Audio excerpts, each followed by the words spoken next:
विश्व हिंदू परिषद और बजरंग दल के कायदीन ने आज डीजीपी रवि गुप्ता से मुलाकात करते हुए 6 से 8 जनवरी को विकाराबाद जिले के परगी में मुनक्किद तबलीगी जमात के रियासती सतह के इज्तिमा की इजाज़त को मनसूख करने की दरख्वास्त की।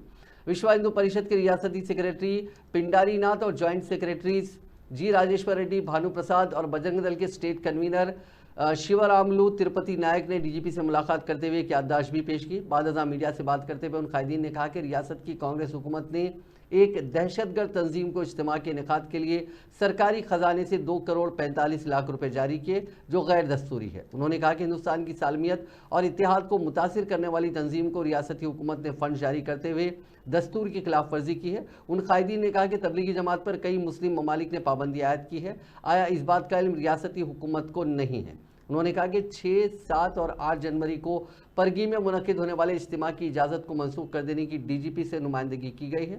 उन्होंने कहा कि हिंदू तहजीब पर रास्त हमले करने वाली इस तरह की तंजीमों को हिंदुस्तानी समाज में कोई मकाम नहीं है और उनसे कोई फ़ायदा नहीं बल्कि नुकसान ही है।